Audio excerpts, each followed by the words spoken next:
जिसमें मुझे विश्वास है। लुइस एल्हे द्वारा लिखी गई पुस्तक you can heal your life का प्रथम अध्याय पढ़ने से पूर्व मैं डॉक्टर शुभांगिनी आपको सुनाना चाहती हूँ कुछ पंक्तियाँ जो प्रथम अध्याय से पूर्व लिखी गई हैं। चलिए शुरू करते हैं। इस जीवन की अनंतता में जहाँ मैं हूँ सब संपूर्ण और परिपूर्ण है, फिर भी जीवन सदैव बदलता रहता है। यहाँ ना कोई आरंभ है और ना कोई अंत, केवल अस्तित्व और अनुभवों का अनवरत चक्र और पुनर्चक्र है। जीवन कभी रुकता या ठहरता नहीं, ना ही नीरस होता है, क्योंकि हर क्षण होता है सदैव नया और नूतन। मैं उस शक्ति के लिए एकाकार हूँ जिसने मुझे बनाया और उस शक्ति ने मुझे अपनी परिस्थितियों का सृजन करने की शक्ति दी। मैं अपने इस ज्ञान से आनंदित हूँ कि मेरे पास अपनी इच्छा अनुसार प्रयोग करने के लिए मस्तिष्क की शक्ति है। जीवन का हर क्षण एक नई शुरुआत है। जैसे कि हम पुराने नए की तरफ बढ़ते हैं, यहाँ अभी इसी क्षण मेरे लिए आरंभ करने को एक नया बिंदु है। मेरी दुनिया में सब कुछ अच्छा है, जिसमें मुझे विश्वास है। बुद्धि और ज्ञान के द्वार हमेशा खुले होते हैं। जीवन वास्तव में बहुत सरल है। जो हम देते हैं वही हमें वापस मिलता है। जो कुछ हम अपने विषय में सोचते हैं वह हमारे लिए सच हो जाता है। मैं मानती हूँ कि हर व्यक्ति, जिनमें मैं भी शामिल हूँ, अपने जीवन में हर अच्छी या बुरी चीज के लिए स्वयं जिम्मेदार है। हमारे मस्तिष्क में आने वाला विचार हमारा भविष्य बनाता है। हम में से हर व्यक्ति अपने विचारों और अपनी भावनाओं द्वारा अपने अनुभवों को जन्म देता है। हमारे विचार जो हम बोलते हैं वह सब हमारा अनुभव बन जाता है। हम खुद परिस्थितियों को जन्म देते हैं और फिर अपनी कुंठा के लिए किसी दूसरे व्यक्ति को दोषी ठहराते हुए अपनी ऊर्जा नष्ट करते हैं। कोई व्यक्ति, कोई स्थान और कोई चीज हमसे अधिक शक्तिशाली नहीं है, क्योंकि हमारे मस्तिष्क में केवल हम ही सोचते हैं। जब हम अपने मस्तिष्क में शांति, तालमेल और संतुलन बना लेते हैं तो यह सब हमारे जीवन में भी आ जाता है। इनमें से कौन सा कथन आपके विचार से मिलता है? लोग मेरे पीछे पड़े हैं।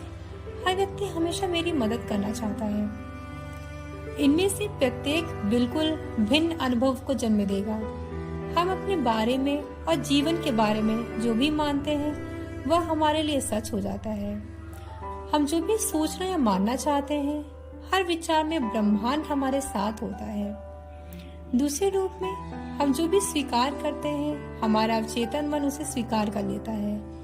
इन दोनों का अर्थ है कि मैं अपने और अपने जीवन के बारे में जो भी स्वीकारता हूँ वह मेरे लिए एक सच्चाई बन जाता है। आप अपने जीवन के बारे में जो भी सोचते हैं वो आपके लिए सच हो जाता है। हमारे पास सोचने के लिए असीमित विकल्प होते हैं। जब हम यह जान जाते हैं तो लोग मेरे पीछे पड़े हैं की अपेक्षा हर कोई हमेशा मेरी मदद करना चाहता है का विकल्प चुनना सही होगा। शाश्वत शक्ति कभी हमारा मूल्यांकन या हमारी आलोचना नहीं करती, या केवल हमारे मूल्यों पर हमें स्वीकार करती है।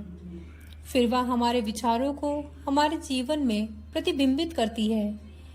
यदि मैं यह मानना चाहती हूँ कि मेरा जीवन बहुत एकाकी है और मुझसे कोई प्रेम नहीं करता, तो मुझे दुनिया में यही मिलेगा।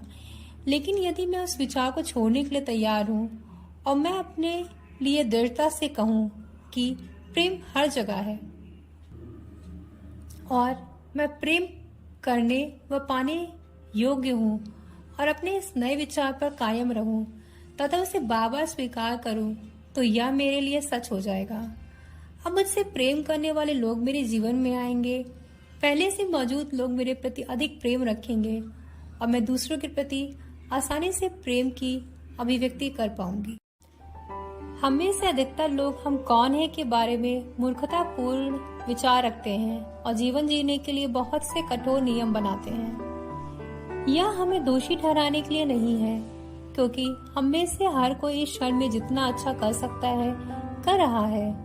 यदि हम बेहतर जानते हैं और हमारे पास अधिक समझ एवं सजगता होती तो हम उसे अलग तरीके से करते। कृपया अपनी स्थिति के लिए अपने आप को निचले स्तर पर न रखें।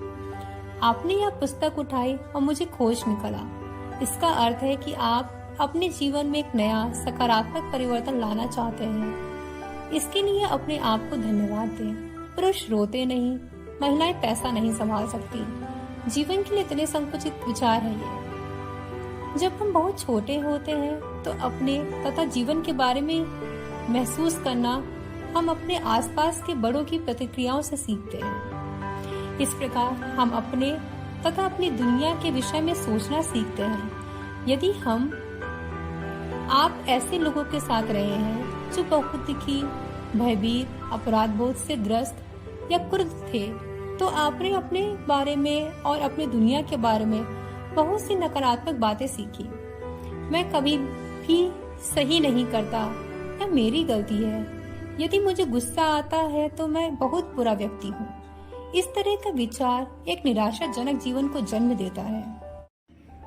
जब हम बड़े हो जाते हैं तो अपनी प्रवृत्ति के अनुसार प्रारंभिक जीवन के भावनात्मक वातावरण का पुनः सर्जन करते हैं। यह अच्छा है या बुरा, सही है या गलत, यह वही होता है जिसे हम अपने अंदर घर के रूप में जानते हैं। साथ ही हम अपने व्यक्तिगत संबंधों में उन संबंधों को फिर से जीवित करने का प्रयास करते हैं जो संबंध हमारा अपने माँ या पिता के साथ या उनके बीच था। सोचिए कितनी बार आपका प्रेमी या बॉस बिल्कुल आपकी माँ या आपके पिता की तरह था। हम अपने साथ वैसे ही व्यवहार करते हैं जो हमारे माता पिता हमारे साथ करते थे। हम उसी तरीके से स्वयं को डांटते या सजा देते हैं। जब आप सुनते हैं तो लगभग उन शब्दों को सुनते हैं एक बच्चे के रूप में जिस तरह हमें प्यार दिया गया था या प्रोत्साहित किया गया था। हम उसी तरीके से खुद को प्यार या प्रोत्साहित करते हैं। तुम कभी कुछ नहीं कर सकते, यह सब तुम्हारी गलती है। आपने स्वयं से कितनी बार ऐसा कहा, तुम लाजवाब हो, मैं तुम्हें प्यार करता हूँ। आप कितनी बार खुद से ऐसा कहते हैं। फिर भी इसके लिए हम अपने माता पिता को दोषी नहीं ठहराएंगे। हम सभी पीड़ितों द्वारा पीड़ित हैं और शायद वे हमें कुछ ऐसा नहीं सिखा पाते जो वो स्वयं नहीं जानते थे। यदि आपकी माँ नहीं जानती थी कि अपने आप से प्यार कैसे करना है, या आपके पिता नहीं जानते थे कि वह आपसे प्यार कैसे करें, तो उनके लिए आपको खुद से प्यार करना सिखाना असंभव था। वे अपने बचपन से मिली शिक्षा के अनुसार सब कुछ अच्छा कर रहे थे। यदि आप अपने माता पिता को अधिक समझना चाहते हैं तो उन्हें वो अपने बचपन के बारे में बताने के लिए प्रेरित कीजिए। और यदि आप संवेदना के साथ सुने तो आपको पता चलेगा कि उनकी शंकाएं और शक्ति कहाँ से आई। जिन लोगों ने आपके साथ वह सब किया वे आपकी ही तरह भयभीत और सहमे हुए थे। मैं ऐसा मानती हूँ कि हम स्वयं अपने माता पिता का चुनाव करते हैं। हमें से हर व्यक्ति इस धरती पर एक सुनिश्चित समय और स्थान पर जन्म लेता है। हम यहाँ एक विशेष पाठ पढ़ने के लिए आए हैं जो हमें आध्यात्मिक विकास के पथ पर आगे बढ़ाएगा।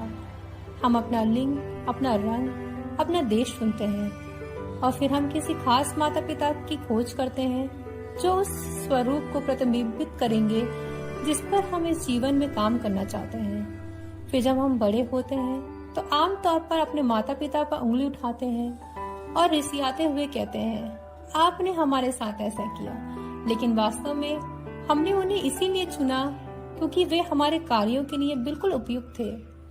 हमारे बचपन में हमारी आस्थाएं स्थापित होती हैं और फिर उन्हीं आस्थाओं का अनुभव करते हुए जीवन में हम आगे बढ़ते हैं।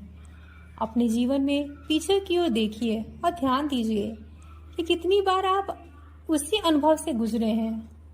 मेरा मानना है कि आपने उन अनुभवों को एक के बाद एक स्वयं बनाया क्योंकि वे आपके अपने विश्वास को प्रतिबिंबित कर रहे थे। यह कोई मायने नहीं रखता कि हमें कितने लंबे से कोई समस्या थी या वह कितनी बड़ी है या वह हमारे जीवन के लिए कितनी घातक है। You can heal your life series में पहला अध्याय यहीं तक। अगले भाग में हम इस अध्याय को पूरा करेंगे। अगर आपने इस वीडियो को पसंद किया हो तो please like, comment and share करिएगा। And to show your love and support please subscribe our channel Healing and Cure. Thank you so much.